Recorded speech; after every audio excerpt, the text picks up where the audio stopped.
Toda vez que você abastece seu carro, você paga um preço que um homem ensinou o mundo inteiro a definir. Você não verá o nome dele na bomba, nem nos seus livros escolares. A maioria das pessoas que influencia sua vida faz isso abertamente. Esse homem passou a vida inteira garantindo que você nunca o visse. Sem entrevistas, sem discursos, sem aparecer em público. Durante a maior parte de um século, essa única fotografia borrada foi praticamente tudo o que o mundo teve. Então, quem é ele? E como um homem tão invisível acaba mudando a sua vida sem que você jamais saiba o nome dele? Por 17 anos, ele foi um dos fugitivos mais procurados dos Estados Unidos. Ele foi acusado da maior fraude fiscal da história americana. Ele foi acusado de comprar petróleo dos inimigos dos Estados Unidos enquanto americanos eram reféns acorrentados. Ele comandava um império de bilhões de dólares atrás de vidros à prova de balas nas montanhas, protegido por ex-agentes de inteligência israelenses.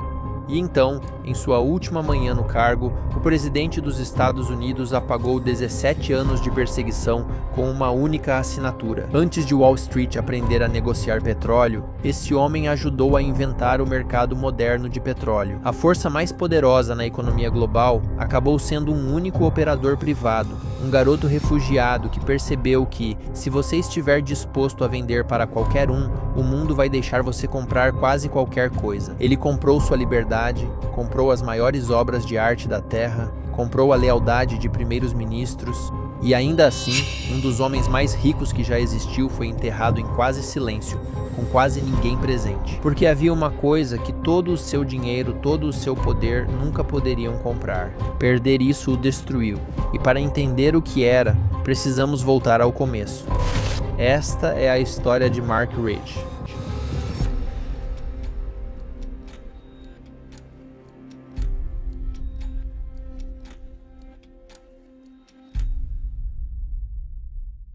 Ele nasce aqui no inverno de 1934, Mark Rich. O nome Mark Rich vem muito depois. Sua família é judia. E em 1934, nesta parte do mundo, isso está prestes a se tornar a coisa mais perigosa que uma pessoa pode ser. Em maio de 1940, o exército alemão invade a Bélgica. A família Reich foge. Eles fogem pela França ocupada, atravessam a Espanha e entram em Portugal.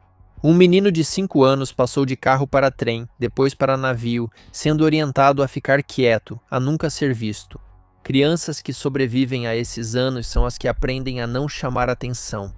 Eles embarcam em um navio chamado Zepa Pinto e atravessam o oceano até a América. Eles conseguem, diferente da maioria das pessoas parecidas com eles.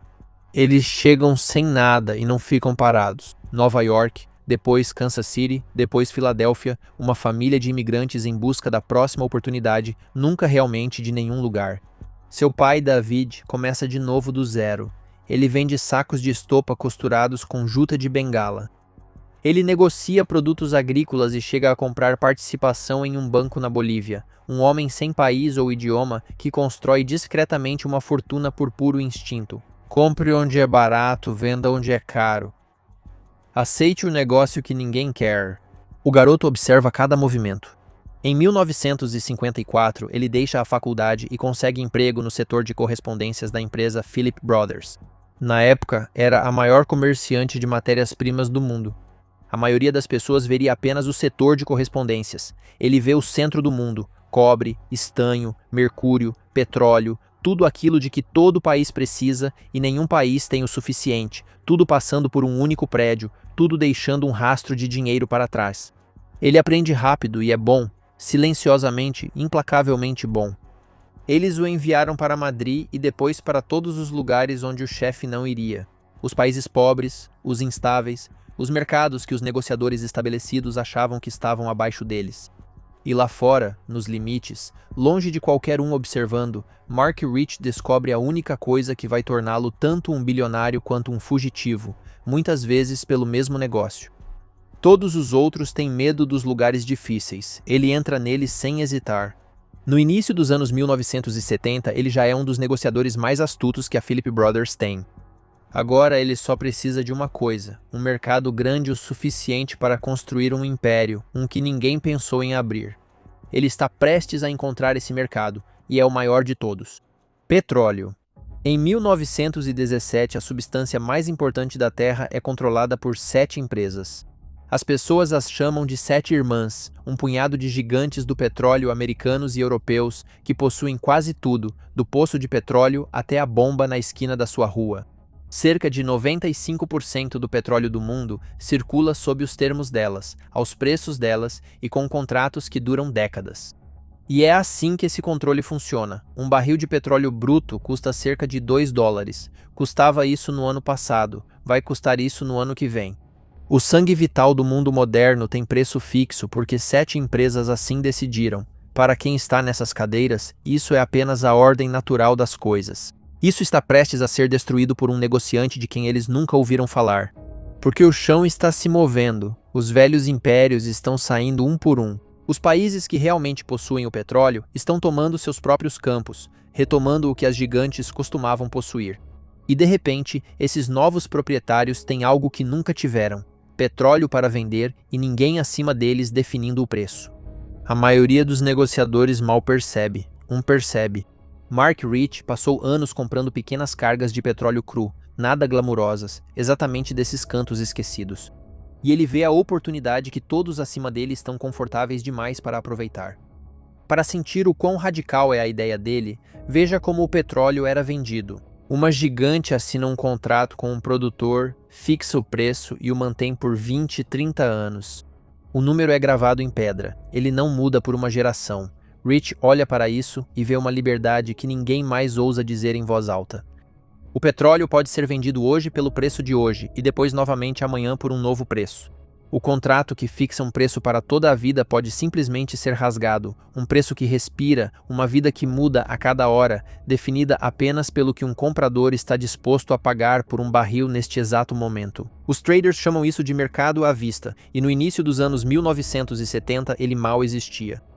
E por trás do gênio existe uma regra simples. Para Mark Rich, petróleo é algo que você compra barato em um lugar e vende caro em outro. Nada além disso. Ele não deve nada ao preço oficial, nada às 7 empresas que o protegem e nada a qualquer bandeira hasteada sobre qualquer campo de petróleo do mundo. E aqui está o lado perigoso dessa regra. Para Rich, comprador é comprador. Não importa quem está do outro lado do negócio, o que fizeram ou de quem são inimigos, ainda não, mas vai importar. Isso está prestes a torná-lo o comerciante mais rico do mundo e um dia vai torná-lo o mais procurado. Primeiro, ele precisa se libertar do velho mundo, e o velho mundo está prestes a lhe dar o motivo perfeito. Tudo começa com uma aposta enorme. Prevendo a guerra no Oriente Médio, Rich e seu parceiro Pincus Green começam a comprar petróleo iraniano, certos de que logo será inestimável.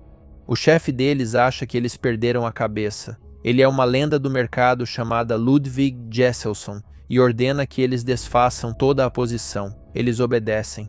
Semanas depois, a guerra estoura, o embargo do petróleo árabe entra em vigor e aquela linha verde congelada finalmente se move. De cerca de $3 por barril para quase 12 em questão de meses, Rich tinha previsto isso antes mesmo do próprio chefe perceber. Rich e Green retornam para Jesselson, a quem acabaram de provar estar errado.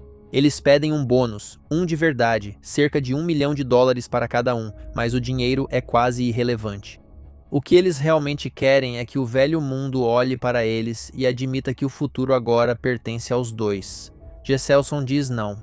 E com esse único não, a casa de comércio mais poderosa do mundo deixa ir embora os 2 homens que acabaram de lhe render uma fortuna. Em poucos anos ela vai desejar não ter feito isso. Esse é o último erro que o velho mundo comete com Mark Rich. Em 1974, os 2 saem e abrem sua própria empresa em um tranquilo paraíso fiscal suíço chamado Zug. Eles colocam o nome dele na porta e então fazem aquilo que os gigantes sempre juraram ser impossível. Eles negociam petróleo como se fosse apenas mais uma mercadoria, comprando em qualquer lugar, vendendo em todo lugar, movimentando volumes impressionantes com quase nenhum dinheiro próprio, financiados pelos bancos, sustentados pela coragem e pelo senso de oportunidade. No primeiro ano, a empresa movimenta mais de US$ 1 bilhão em mercadorias. Em 1976, ela já está lucrando US$ 200 milhões por ano, saindo do zero em apenas 24 meses. Ele ficou rico. Então ele fez algo muito maior do que ficar rico. Ele mudou a forma como cada barril de petróleo no planeta é precificado. O Financial Times escreveria depois que o modelo criado por Mark Rich virou padrão copiado por todos os grandes negociantes de petróleo desde então. Lembra daquele número na bomba de combustível, aquele que sobe da noite para o dia, sem aviso e sem explicação? Esse é o mundo dele, um mundo onde o preço do petróleo muda a cada hora de cada dia, decidido por negociantes em salas nas quais você nunca vai entrar. Forças maiores já estavam desatrelando esse preço, as guerras, os embargos, a lenta morte do império. Mas Rich percebeu isso antes de quase todo mundo e construiu a máquina que transformou uma crise passageira na forma permanente como o mundo negocia petróleo. Quem já se assustou com o preço de encher o tanque vive no sistema que ajudou a tornar permanente. Mark Rich agora é a nova força mais poderosa do mercado global de petróleo e ele está apenas começando. Porque o mesmo instinto que construiu sua fortuna, a fome de negociar onde ninguém mais ousa, está prestes a levá-lo para um lugar muito mais perigoso, em direção a ditadores, inimigos e regimes com os quais o resto do mundo se recusa a ser visto. E isso vai torná-lo o comerciante mais rico e mais caçado que já existiu. No fim dos anos 1970, Mark Rich enfrenta um problema que muitos invejariam. Tem mais dinheiro do que pode gastar e ainda quer mais. Os mercados legais estão lotados. Os negócios fáceis já foram feitos, então ele segue sua regra até o fim lógico, e essa regra o leva diretamente aos lugares mais lucrativos do planeta. Os lugares onde todos os outros têm medo ou vergonha de ir. Daqui em diante, a história parece uma lista de acusações. Primeiro exemplo, África do Sul. Na década de 1980, o país é um pária global. O mundo impôs um embargo de petróleo ao país para punir o apartheid, o sistema de segregação racial brutal que mantém uma minoria branca no poder. Nação após nação se recusa a vender um único barril para o país. Mark Rich ainda vende petróleo para o país. De forma discreta, por meio de intermediários e cargas com documentos falsificados, Mark Rich se torna um dos principais pilares do regime. Pesquisadores que rastrearam a violação das sanções documentaram ao menos 149 carregamentos de petróleo ligados a Mark Rich chegando à África do Sul do apartheid. Segundo a estimativa do próprio biógrafo, essa única negociação rendeu a Mark Rich cerca de US$ 2 bilhões. Anos depois, o veredito dele sobre isso é assustadoramente calmo. Ele diz que sempre foi contra o apartheid. Ele afirma que só fazia negócios normais. Prova número 2, Irã. Em novembro de 1979, revolucionários iranianos tomaram a embaixada americana em Teherã e fizeram 52 americanos reféns. Eles os manterão em cativeiro por 444 dias. Os Estados Unidos fica assustada e enfurecida. O Irã se torna o inimigo. E durante toda essa crise, Mark Rich está comprando petróleo iraniano, cerca de US$ 200 milhões em petróleo, fazendo negócios com o próprio regime que mantém seus compatriotas acorrentados. Para Washington, isso está a um passo da traição. Para Mark Rich, é simplesmente uma terça-feira. E os arquivos seguem acumulando. Ele passa a vender grãos para a União Soviética após o corte dos Estados Unidos. Ele faz comércio com a Cuba de Castro, desafiando abertamente o embargo, com a Líbia de Gaddafi, com o Chile de Pinochet. Por 20 anos, Mark Rich negocia com quase todos os regimes que o mundo decidiu evitar. Por isso deveria importar para você. Cada um desses negócios quebrou um embargo, uma sanção ou um boicote, exatamente as ferramentas que o seu próprio governo ainda usa hoje para punir ditadores e pressionar os regimes que chama de malignos. Mark Rich provou várias vezes que essas ferramentas têm um preço e que ele estava sempre disposto a pagá-lo. O dinheiro se torna quase irreal. Em meados dos anos 1980, a empresa dele movimenta US$ 12 bilhões por ano. Ele vive atrás dos muros de uma mansão suíça decorada com quadros de Picasso e Miró, um chalé nas montanhas acima de St. Moritz e uma propriedade na Espanha. Aquele menino refugiado que um dia fugiu pela Europa sem nada, agora possui algumas das coisas mais belas já criadas pelas mãos humanas.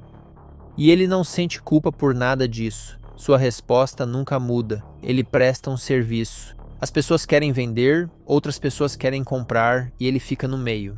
Ele insiste que sempre foi apenas um homem de negócios. A moralidade de seus clientes, ele diz, nunca foi algo que lhe coubesse julgar. Mas há um arquivo que não fica quieto junto com os outros. No início dos anos 1980, a Jamaica está falida e abandonada, descartada pelos credores internacionais, afundando, e Mark Rich a mantém viva. Ele adianta dinheiro ao governo quando mais ninguém o faz. Ele ajuda o país a se manter de pé, ele até paga para enviar os atletas do país aos Jogos Olímpicos. Foi um acordo comercial, ele comprou os metais da Jamaica por um preço baixo em troca, e esse único acordo fez dele o maior comerciante de alumínio do mundo. O mesmo instinto que o levou à África do Sul do Apartheid o levou à Jamaica. Vá onde todos os outros se recusam a ir.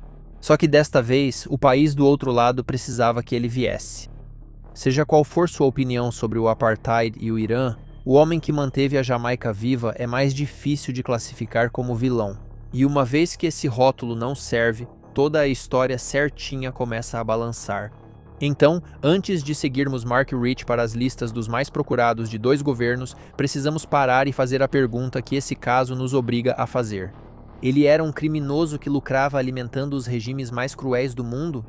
Ou ele era o único homem honesto na sala, fazendo abertamente o que todos os governos e todas as gigantes do petróleo já faziam às escondidas? Enquanto Mark Rich compra o mundo, uma pequena equipe de promotores americanos desmonta silenciosamente seu império no papel.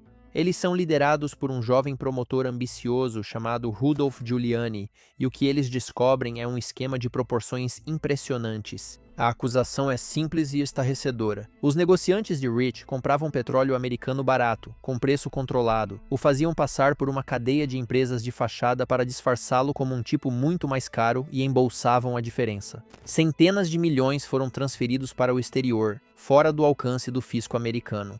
Os promotores afirmam que ele deixou de pagar mais de 48 milhões de dólares em impostos, sendo a maior fraude desse tipo nos Estados Unidos. No dia 19 de setembro de 1983, um grande júri emite uma acusação com mais de 50 itens: fraude eletrônica, fraude postal, crime organizado, evasão fiscal e a que torna tudo pessoal, comércio com o inimigo, por adquirir petróleo iraniano enquanto americanos permaneciam reféns. Somadas, as acusações podem resultar em penas de prisão superiores a 300 anos. Giuliani está pronto para fazer dele um exemplo. Só tem um problema. Mark Rich já foi embora, ele previu isso e silenciosamente levou a si mesmo, seu sócio e todos os documentos importantes para a Suíça. E na Suíça, os Estados Unidos não podem tocá-lo. Pela lei suíça, do que ele é acusado nem sequer é um crime passível de extradição. Os suíços recusaram educadamente entregá-lo, assim como Espanha e Israel. O país mais poderoso do mundo acabou de indiciá-lo e não pode sequer tocá-lo. Para Rudy Giuliani, esse se torna o caso que escapou, o caso que deveria ter coroado sua carreira, congelado em uma montanha que ele não pode alcançar. Ele vai se tornar o prefeito de Nova York e um nome conhecido em toda a América, mas ele nunca esquece Mark Rich. E 2 décadas depois, quando Rich finalmente reaparecer, Giuliani será um dos primeiros a ir atrás dele novamente. Ele comanda seu império de trás de um vidro à prova de balas nos Alpes, protegido por uma equipe de segurança formada por ex-agentes da inteligência israelense, e continua negociando. O petróleo ainda circula, o dinheiro ainda flui. De sua fortaleza nas montanhas, o fugitivo continua agindo. O fugitivo continua fazendo negócios com metade do mundo. Ele tem tudo o que o dinheiro pode comprar e uma fortaleza para aproveitar, mas todo o seu mundo se resumiu a um punhado de países que o abrigam. Se der um passo fora desses países, as algemas estarão esperando. Pelos próximos 17 anos, Mark Rich vive na lista dos mais procurados do FBI e os Estados Unidos o perseguem pelo planeta inteiro. Na Inglaterra, agentes federais deixam de pegá-lo por poucas horas. Por 1 ou 2 dias na Jamaica, ele voa em aviões particulares registrados em outros nomes, passa por países que se recusam a prendê-lo e fica sempre um passo à frente o tempo todo. Existem planos secretos para capturá-lo e levá-lo de avião para casa. Um desses planos falha perto de sua mansão na Suíça, quando a polícia local avisa que americanos que tentassem capturá-lo seriam algemados. Quando um repórter o encurrala em uma pizzaria, ele foge pela janela do banheiro. Em um Natal, apenas para provocar seus perseguidores, seus funcionários enviaram 2 sósias a um aeroporto de Londres com malas rotuladas como verde e rico. Ele está vencendo e está aproveitando cada minuto disso. Seus defensores dizem que ele só fazia abertamente o que empresas respeitáveis faziam às escondidas e que ele foi simplesmente escolhido para servir de exemplo. Suas empresas acabam fazendo um acordo, pagando cerca de 170 milhões de dólares em multas e impostos atrasados. Mas o próprio homem nunca faz isso. Mark Rich preferiria continuar foragido pelo resto da vida do que entrar em um tribunal americano e admitir que estava errado. E assim, o criminoso de colarinho branco mais procurado do mundo desaparece diante dos nossos olhos. O fantasma mais rico da Terra se esconde atrás de vidros nas montanhas, ainda definindo silenciosamente o preço do petróleo em cada tanque abaixo dele, inclusive nos carros dos agentes enviados para capturá-lo. Por 17 anos, os Estados Unidos lançam tudo o que tem contra Mark Rich e nunca conseguem tocá-lo. Mas o golpe que finalmente o derruba vem de um lugar onde os americanos nunca pensaram em procurar, de dentro da própria empresa dele, do homem em quem ele mais confia. E isso vai lhe custar a única coisa que nem mesmo Washington conseguiu tirar dele: seu nome. No início dos anos 90, Mark Rich ainda parece intocável, ainda foragido, ainda bilionário, ainda o negociante mais poderoso do mundo. Mas o império começa a se desgastar por dentro. Um divórcio brutal está arrancando dezenas de milhões de sua fortuna. Alguns de seus traders mais talentosos, cansados de trabalhar para um homem perseguido, estão saindo para abrir suas próprias empresas. E então Mark Rich comete o único tipo de erro que passou a vida inteira evitando. Ele aposta errado. Ele tenta dominar o mercado mundial de zinco, para comprar tanto desse metal a ponto de ser o único a controlar seu preço em todo o mundo. É uma aposta colossal de mais de $1 bilhão, e ele faz isso sem proteção, sem hedge, sem garantia. A mesma ousadia que construiu seu império agora estava apontada diretamente para sua própria cabeça. A aposta dá errado, o preço despenca e, em uma única jogada fracassada, o maior trader do mundo perde cerca de 170 milhões de dólares. Para os homens ao seu redor, é a gota d'água. E essas são as pessoas mais próximas do seu mundo, seus protegidos. Os operadores que ele pessoalmente contratou, treinou e transformou em milionários. O jovem que antes teria seguido Mark Rich para qualquer lugar, construiu sua carreira em seu nome, numa vida sem confiar em governo ou tribunal. Eram as pessoas em quem ele mais confiava. Agora eles olham para o caos, os prejuízos, o divórcio e o homem caçado remoendo no gabinete executivo e decidem que ele se tornou um problema.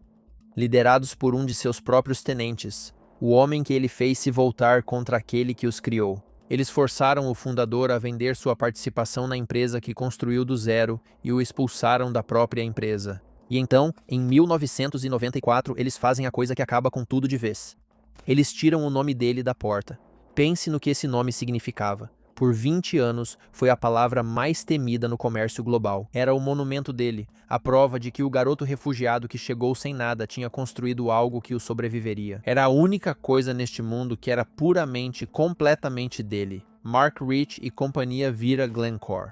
O império que ele trouxe à existência continuará conquistando o mundo sem ele. Um dia, valerá dezenas de bilhões. O nome dele não estará em lugar nenhum. Este é o momento em que Mark Rich, a lenda, morre silenciosamente. O homem continua vivo, o mito é apagado de sua própria criação. Os Estados Unidos o caçaram por mais de uma década e nunca tiraram nada dele. Seu próprio povo tirou tudo em questão de meses. Ele recebe cerca de 600 milhões de dólares por sua participação, mas o que perde naquele dia vale mais para ele do que dinheiro. O jogo era toda a sua vida, o pregão, os negócios, o império com seu nome gravado na porta. Agora o jogo pertence a outros homens, e Mark Rich, ainda um fugitivo procurado, não tem nada a fazer além de vagar pela mansão e sentir falta da vida que costumava ter. Ele perdeu sua empresa, perdeu seu nome, seu casamento acabou, e ele ainda é, depois de todos esses anos, um homem caçado que nunca poderá voltar para casa. Ele tem todo tipo de riqueza que uma pessoa pode possuir, e quase nada do que realmente deseja. Então, Mark Rich decide comprar de volta a única coisa que ainda lhe falta, sua liberdade. E, para consegui-la, ele está prestes a fazer o acordo mais caro e mais controverso de toda a sua vida. Mark Rich passou a vida inteira provando uma ideia. Tudo tem um preço, e qualquer coisa pode ser comprada, desde que você saiba a quem pagar e para quem ligar. Aos 60 e poucos anos, sem empresa ou nome, ele volta essa ideia para o maior alvo que lhe resta, sua liberdade. Ele vai tentar comprar um indulto do presidente dos Estados Unidos. A campanha é uma obra-prima exatamente do tipo de influência silenciosa com que Rich sempre fez negócios. Sua ex-esposa, Denise, uma grande doadora do Partido Democrata, já doou bem mais de $1 milhão para as causas do partido, incluindo centenas de milhares para a biblioteca presidencial de Bill Clinton. Seu advogado, um homem que já foi conselheiro jurídico da Casa Branca de Clinton, leva a petição diretamente ao presidente, contornando completamente os promotores e todo o processo habitual. E do exterior chegam as ligações. O primeiro-ministro de Israel trata pessoalmente do caso de Mark Rich com Clinton mais de uma vez. Ex-chefes de Estado e amigos influentes também se manifestam, uma vida inteira de favores sendo cobrada ao mesmo tempo. E durante tudo isso, o próprio homem apenas espera, um fugitivo envelhecido em uma mansão na Suíça, cansado demais para continuar fugindo, torcendo para que o último acordo de sua vida dê certo. E funciona. No dia 20 de janeiro de 2001, em sua última manhã no cargo, Bill Clinton assina. Com um único traço de caneta, 17 anos como um fugitivo caçado simplesmente chegam ao fim. Mark Rich é um homem livre. Depois de 17 anos, ele conseguiu fechar o único acordo que todos diziam ser impossível. E então tudo desmorona. O indulto detona um dos maiores escândalos da história moderna dos Estados Unidos. Democratas e republicanos o condenam juntos. Jornais de todo o espectro político criticam duramente, chamando de traição ao sistema de justiça, um perdão presidencial que parecia ter sido comprado. Até o ex-presidente Jimmy Carter chama isso de vergonhoso e aponta diretamente para as doações. O Congresso inicia investigações, e entre as vozes mais altas contra o perdão está um rosto conhecido, Rudy Giuliani, o promotor que construiu o caso 18 anos antes, agora de volta para insistir que o homem que ele perseguiu nunca deveria ter sido libertado. Clinton mais tarde vai admitir que tudo isso foi um desastre político que lhe custou muito mais do que valia. Mas para Mark Rich, nada disso importa. A assinatura continua valendo. Ele comprou sua liberdade como comprou petróleo de regimes banidos. Descobriu o preço e pagou. Eis o que as manchetes não mostram. Se você tirar os advogados, os doadores e o escândalo, o que resta é um velho sem muito tempo, gastando uma fortuna para apagar uma única palavra de sua vida. Fugitivo, para que ele enfim seja autorizado a voltar para casa. Mark Rich finalmente venceu. Ele está livre. Ele é rico, derrotou o país mais poderoso da Terra, mas sua liberdade chega num momento estranho e silencioso. Porque a única pessoa para quem ele mais queria voltar para casa já tinha partido, e nenhum perdão, nenhuma fortuna e nenhum favor na Terra poderiam trazê-la de volta. Em 1996, a filha de Mark Rich, Gabrielle, está morrendo de leucemia. Ela tem 27 anos e seu pai, o trader mais rico do mundo, o homem que pode comprar quase qualquer coisa, não pode fazer a única coisa de que ela precisa. Ele não pode ir até ela. Pisar em solo americano significa ser preso, então o fugitivo permanece em sua fortaleza enquanto sua filha se vai. Ela morre sem ele, e o perdão que permitirá seu retorno ainda levará 5 anos.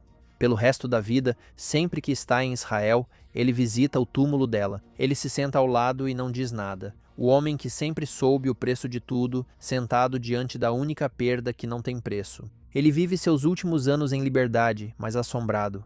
Ele diz a um entrevistador que pensa na América todos os dias. Ele comprou de volta seu país. Ele nunca poderia comprar de volta os anos ou a filha que ser um fugitivo lhe custou. No dia 26 de junho de 2013, Mark Rich morre de um derrame na Suíça. Ele tinha 78 anos. Eles o enterram em Israel ao lado da filha que não pôde ver em vida. Depois de tudo, o empresário mais caçado da história finalmente encontra descanso da única forma que lhe restava, debaixo da terra ao lado dela. Mas o império que ele construiu sobreviveu a ele. A empresa que deixou de levar o nome dele, Glencore, se tornou uma das maiores tradings de commodities do mundo. Seus próprios ex-traders fundaram outro gigante, a Trafigura. A empresa mudou, os nomes mudaram, mas o método que ele criou permaneceu exatamente o mesmo. Ele ensinou o mundo a mover matérias-primas com coragem e dinheiro emprestado, sem questionar quem está do outro lado. Hoje é simplesmente assim que a economia global funciona, e todos os dias, em salas que você nunca verá, os herdeiros dele ainda ajudam a definir o preço das coisas das quais toda a sua vida depende. Mark Rich se foi, descansando em um túmulo silencioso do outro lado do mundo, mas a máquina que ajudou a construir ainda funciona. Em cada barril, em cada fio, em cada preço que muda enquanto você dorme. Então, da próxima vez que você vir aquele número subir na bomba, lembre-se do homem invisível que ajudou a ensinar o mundo a precificar dessa forma, o refugiado que virou fugitivo, que passou a vida inteira provando que quase tudo tem um preço. Você esteve vivendo no mundo que Mark Rich ajudou a construir esse tempo todo, e até hoje você nem sequer sabia o nome dele.